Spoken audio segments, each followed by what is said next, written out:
आम्बेडकर ने हिंदू धर्म क्यों छोड़ा? जय भीम दोस्तों। हम जानते हैं कि डॉक्टर भीमराव आम्बेडकर का जीवन भारतीय समाज में सामाजिक न्याय और समानता की स्थापना के लिए एक अनवरत संघर्ष की कहानी है। उनके जीवन का एक महत्वपूर्ण मोड़ था जब उन्होंने 14 अक्टूबर 1956 को बौद्ध धर्म अपनाया। यह निर्णय किसी तात्कालिक आवेग का परिणाम नहीं था, बल्कि इसके पीछे वर्षों की सोच, समाज का गहन अध्ययन और हिंदू धर्म की संरचना पर गंभीर चिंतन शामिल था। आम्बेडकर ने महसूस किया कि एक ऐसी धार्मिक व्यवस्था में सुधार असंभव था जो जन्म से ही इंसान के साथ भेदभाव करती हो। आज के इस वीडियो में हम जानेंगे कि आम्बेडकर ने हिंदू धर्म क्यों छोड़ा, उन्होंने बौद्ध धर्म को ही क्यों चुना और किस तरह उनके इस कदम ने भारतीय समाज को बदलने की दिशा में एक क्रांतिकारी मोड़ प्रदान किया।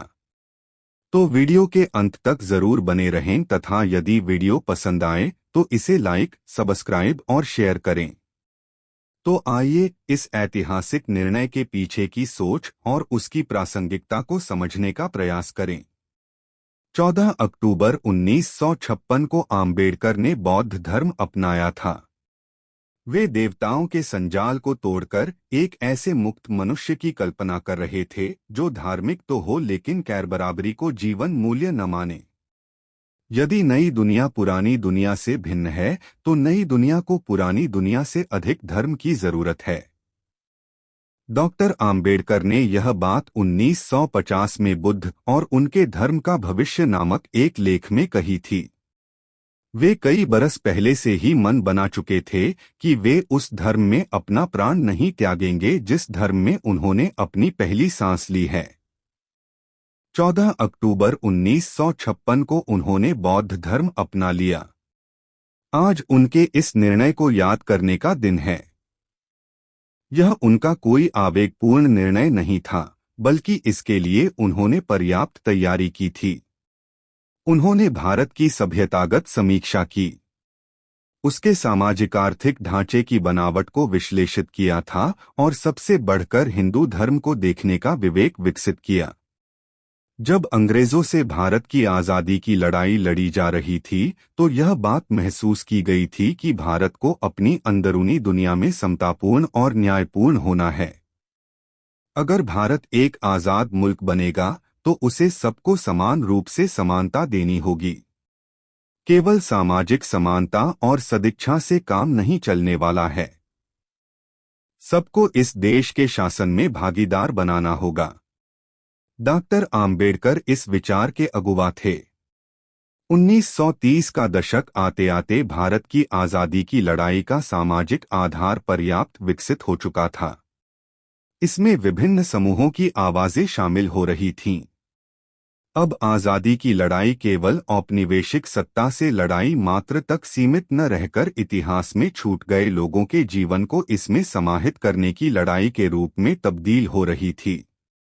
जिनके हाथ में पुस्तकें और उन्हें सृजित करने की क्षमता थी, उन्होंने बहुत से समुदायों के जीवन को मुख्यधारा से स्थगित सा कर दिया था। शोषण के सांस्कृतिक, आर्थिक एवं राजनीतिक दासत्व के प्रकट तंतुओं को रेशा अलग करके और इनसे मुक्ति पाने की कोशिशें शुरू हुईं। आम्बेडकर आज़ादी की लड़ाई के राजनीतिक और ज्ञानमीमांसीय स्पेस में दलितों को ले आने में सफल हुए। उन्होंने कहा कि दलितों के साथ न्याय होना चाहिए। 1932 में पूना समझौते से पहले किए गए उनके प्रयासों को हम इस दिशा में देख समझ सकते हैं। यद्यपि इस समय दलितों को पृथक निर्वाचक मंडल नहीं मिल सका, लेकिन अब उन्हें उपेक्षित नहीं किया जा सकता था। जब भारत आज़ाद हुआ तो देश का संविधान बना। सबको चुनाव लड़ने और अपने मनपसंद व्यक्ति को अपना नेता चुनने की आज़ादी मिली। आज दलित अपना नेता चुन रहे हैं, वे नेता के रूप में चुने जा रहे हैं। भारत के संविधान में आम्बेडकर की इन अनवरत लड़ाइयों की खुशबू फैली है। धर्म, समाज और राजनीति। गेल ओमवेट ने आम्बेडकर की एक जीवनी लिखी है। उसका नाम है डॉक्टर आम्बेडकर, प्रबुद्ध भारत की ओर यह प्रबुद्धता आम्बेडकर के सामाजिक आर्थिक चिंतन में तो दिखती ही है। वे धर्म के बिना मनुष्य की कल्पना भी नहीं करते हैं। मुंबई के मिल मजदूरों, झुग्गी बस्तियों, गरीब महिलाओं के बीच भाषण देते हुए आम्बेडकर समझ रहे थे कि भारतीय मन धर्म के बिना रह नहीं सकता, लेकिन क्या यह वही धर्म होगा जिसने उस जीवन का अनुमोदन किया था जिसके कारण दलितों को सदियों से संतप्त रहना पड़ा है। वे इस धर्म को त्याग देना चाहते थे। जैसा कि आम्बेडकर के एक अन्य जीवनीकार वसंत मून ने लिखा है कि वे अपने समय में प्रचलित अन्य दूसरे धर्मों की संरचना पर विचार करने के पश्चात ही बौद्ध धर्म को अपनाने की ओर अग्रसर हुए थे। गेल ओम्वेट ने लिखा भी है कि अम्बेडकर द्वारा बौद्ध धर्म को एक उचित धर्म मानने के पीछे इस धर्म में छिपी नैतिकता तथा विवेकशीलता है। यह विवेकशीलता उसके लोकतांत्रिक स्वरूप में निहित थी। अपने प्रसिद्ध लेख बुद्ध अथवा कार्ल मार्क्स में आम्बेडकर कहते हैं कि भिक्षु संघ का संविधान लोकतंत्रात्मक संविधान था। बुद्ध केवल इन भिक्षुकों में से एक भिक्षु थे। अधिक से अधिक वह मंत्रिमंडल के सदस्यों के बीच एक प्रधानमंत्री के समान थे। वह तानाशाह कभी नहीं थे। उनकी मृत्यु से पहले उनसे 2 बार कहा गया कि वह संघ पर अपना नियंत्रण रखने के लिए किसी व्यक्ति को संघ का प्रमुख नियुक्त कर दें, लेकिन हर बार उन्होंने यह कहकर इनकार कर दिया कि धम्म संघ का सर्वोच्च सेनापति है। उन्होंने तानाशाह बनने और नियुक्त करने से इनकार कर दिया। भारत की संविधान सभा में बहस करते हुए अपने साथी राजनेताओं की बातों में कुछ जोड़ते घटाते आम्बेडकर को सुनिए तो लगेगा कि कोई सहज ज्ञानी राजनीतिक भिक्षु बोल रहा है। आप चाहें तो कॉन्स्टिट्यूशन असेंबली डिबेट्स को पढ़ सकते हैं। यह कोई अनायास नहीं है कि हमारे समय के महत्वपूर्ण इतिहासकार रामचंद्र गुहा अपनी किताब मेकर्स ऑफ मॉडर्न इंडिया में आम्बेडकर को वाइज डेमोक्रेट कहते हैं। आम्बेडकर क्रांति के लिए 3 कारकों को जिम्मेदार मानते थे।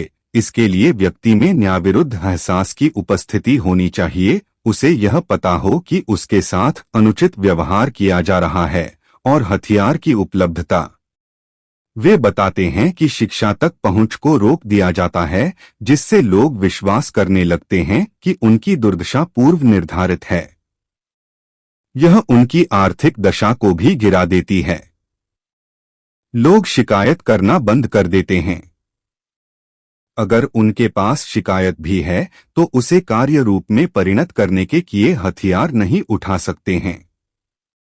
यहाँ आम्बेडकर का नजरिया मार्क्सवादी लगता है, लेकिन हमें नहीं भूलना चाहिए कि वे एक प्रशिक्षित अर्थशास्त्री थे जो राजनीति विज्ञान के सैद्धांतिक और व्यवहारिक धुरंधर भी।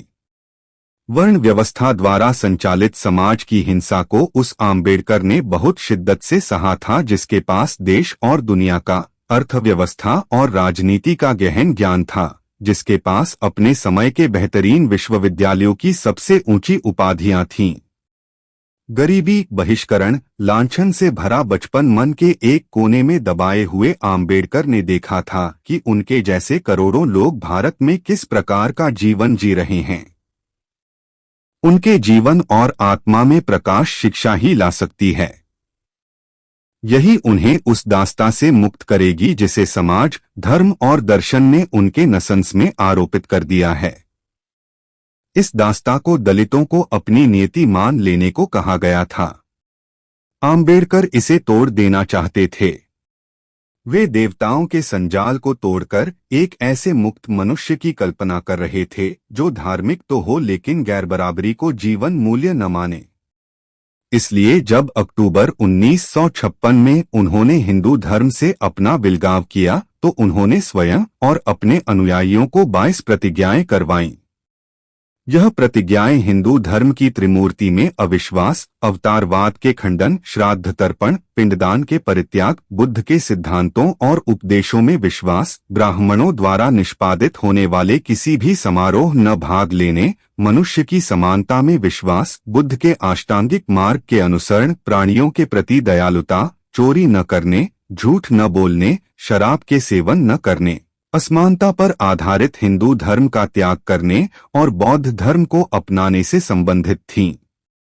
बुद्ध और आम्बेडकर की स्त्रियां।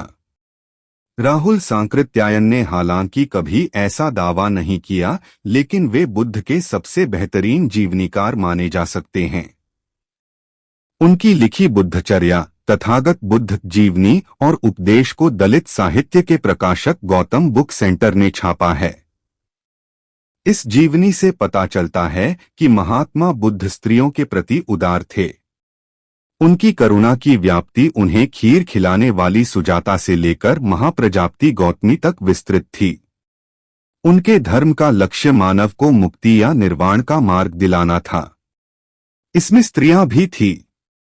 उन्हें बौद्ध धर्म में कुछ राहत तो मिली थी, किंतु ऐसी राहत किंतु परंतु के साथ थी। इसके लिए आप राहुल सांकृत्यायन की किताब में प्रजापतिसूत्र पढ़ सकते हैं, जहां संघ में प्रवेश देते समय बुद्ध स्त्रियों पर निश्चित प्रतिबंध लगाते दिख रहे हैं।